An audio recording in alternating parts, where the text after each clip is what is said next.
네, 반갑습니다. 오늘 주제 45, 우리가 지금 공화국별로 쭉 살펴보고 있는데, 오늘은 바로 이 부분입니다. 80년대 전두환 시기 5공화국을 한번 살펴보도록 하겠습니다. 자, 오늘의 키워드는, 대통령은 전두환, 시기는 1980년대, 핵심 키워드는 5.18 민주화 운동과 6월 민주화 운동 되겠습니다. 요 앞에 4.19 혁명이 있었죠? 4.19, 5.18, 6월 항쟁, 요 세 가지를 합해서 우리가 우리나라 3대 민주화 운동이라고 보면 되겠습니다. 자, 한번 볼까요? 어떤 미션이 있나요? 5.18 민주화 운동이 왜 일어났고 어떻게 전개가 됐고 그 이후에 5공화국이 실시했던 정책에 대해서 알아보겠습니다. 자, 그리고 전두환 정부를 항복시켰던 6월 민주항쟁 또는 6월 민주화 운동에 대해서 한번 알아보도록 하겠습니다. 자, 이야기는 다시 1공화국으로 돌아갑니다. 4.19 혁명이 있었죠. 그리고 2공화국 내각제로 운영이 됐던 시기였다.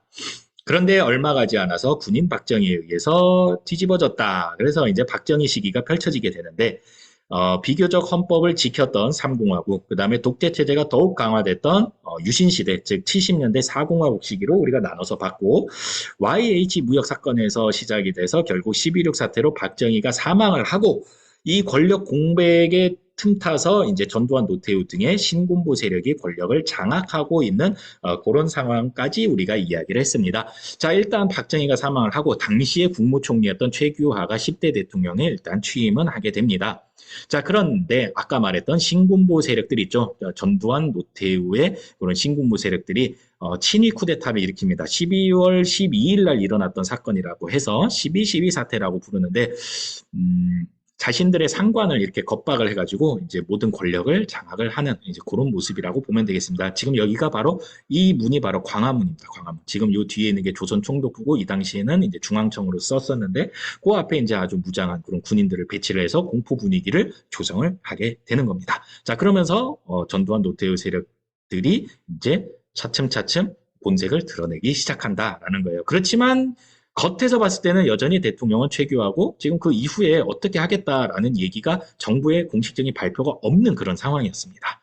자, 그 사이 틈타서 오랫동안 억눌려 있었던 이제 국민들, 특히 이제 대학생들이 거리로 뛰쳐나오면서 유신헌법 이제 철폐해라, 그리고 계엄령을 해제해라 라면서 이제 시위를 벌이게 되는데 이러한 잠깐의 그런 시기를 서울의 봄이라고 부릅니다.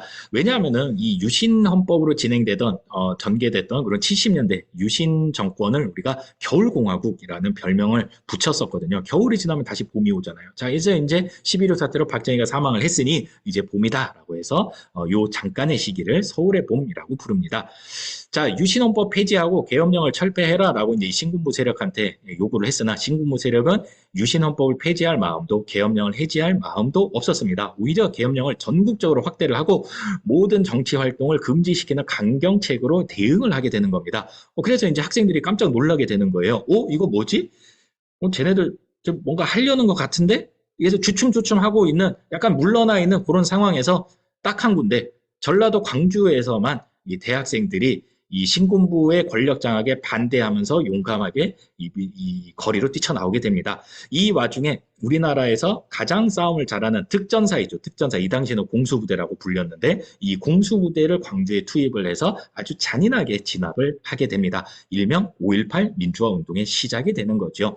자, 그래서 이제 시민들이 우리도 당할 수는 없다 하면서 이제 무기고를 털어서 자발적으로 무장을 하게 됩니다. 시민군이라고 부르죠. 그리고 이때 투입됐던 공수부대를 계엄군이라고 합니다. 혹시 여러분들 문제 자료에 시민군, 뭐 계엄군, 뭐 신군부 이런 얘기가 나오면 이거 80년에 있었던 광주에서 있었던 5.18 민주화 운동이구나 이렇게 생각을 하면 되겠습니다.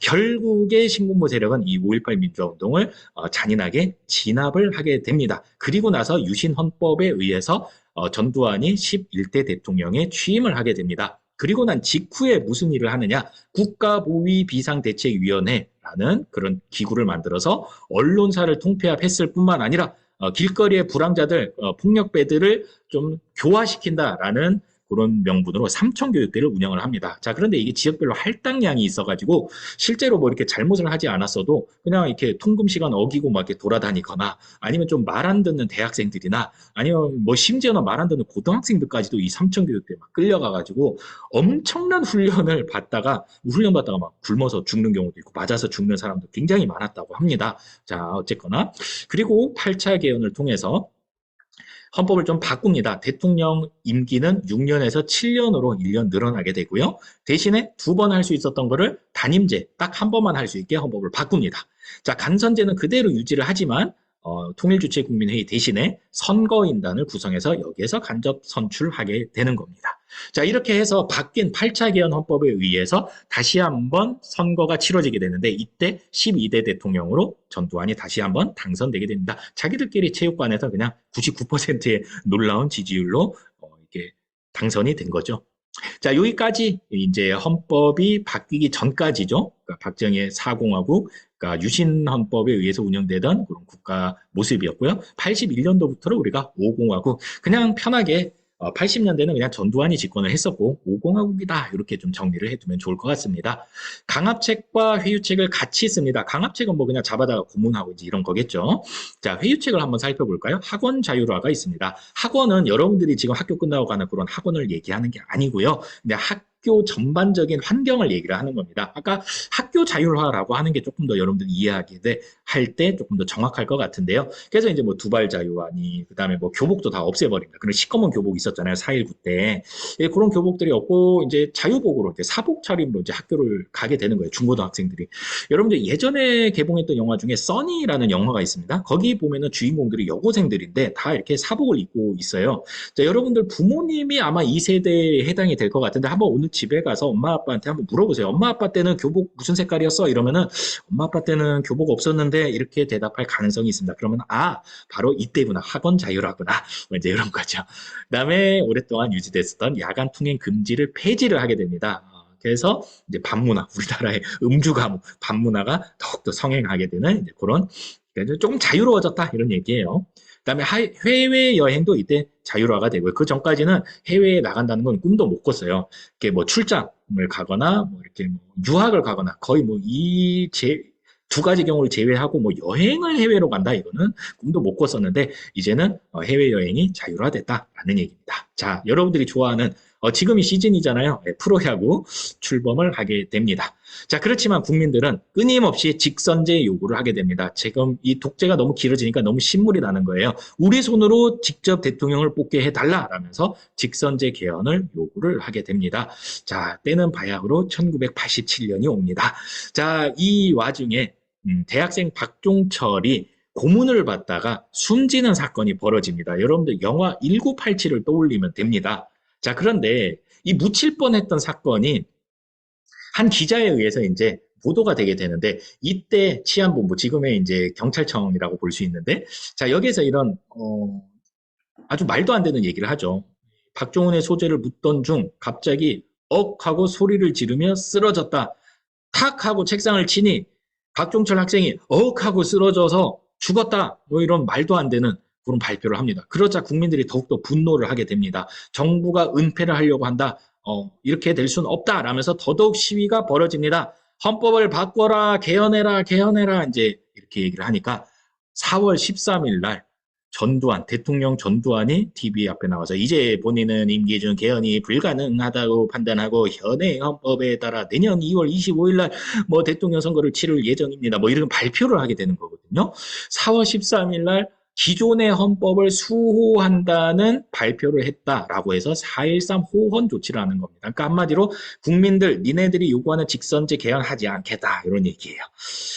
그러자 더더욱 많은 사람들이 거리로 뛰쳐나와서 시위를 하게 되는데 이때 영화 1987의 주인공이었던 연세대학교 2학년 학생인 이한열이 경찰이 쏜 최루탄에 머리를 맞고 이제 사경을 헤매게 되는 그런 일이 벌어지게 됩니다. 그러면서 전국적으로 6월 민주항쟁이 일어나게 되는데 뭐 결국에는 이 도중에 이제 이한열이 병원에서 사경을 헤매다가 사망하게 됩니다.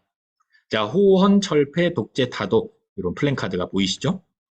직선 개헌 쟁취하여 민주정부 수립하자. 지금 보니까 양복 입은 그런 직장인들도 많이 보여요.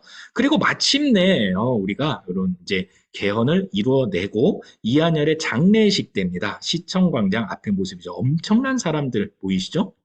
자, 그래서 결국에 6월 29일 날 전두환 정부가 항복을 선언하게 됩니다. 전두환이 직접 항복을 선언하지는 않았고요. 그 후계자였던 노태우가 등장을 해서 개헌을 하겠습니다라고 발표를 합니다. 그게 바로 6.29 민주화 선언이라는 거죠. 그리고 나서 실제로 개헌을 합니다. 그게 바로 9번째 개헌. 대통령 직선제로 바뀌게 되고 대통령 임기는 5년, 그 다음에 대통령 횟수 한 번만 할 수 있게 단임제로 바뀌게 되는 겁니다. 오늘날 헌법의 모습이 바로 이때 개헌이 됐다라고 보면 되겠습니다. 그래서 우리가 아주 소중하게 이 투표권을 여기고 여러분들이 나중에 투표권이 생겼을 때도 꼭 투표를 하기 바랍니다. 자, 오늘 우리 이야기 정리를 하자면은 5.18을 진압하고 전두환 정부, 그 다음에 전두환 정부를 끝장냈던 게 바로 6월 민주항쟁이고, 이 6월 민주항쟁의 결과 직선제로 개헌이 이루어졌다. 그래서 이 직선제 개헌 헌법에 따라서 13대 대통령 선거가 치러지게 되는데, 기호 1번에 노태우, 기호 2번에 김영삼, 기호 3번에 김대중. 김영삼과 김대중은 사실은 정치적 동지입니다. 박정희 시대 때부터 이 독재에 맞섰던 민주화 운동의 동지인데 단일화에 실패를 합니다. 결과는 어떻게 됐을까요? 그거를 우리가 다음 시간에 살펴보도록 하겠습니다. 수고했습니다.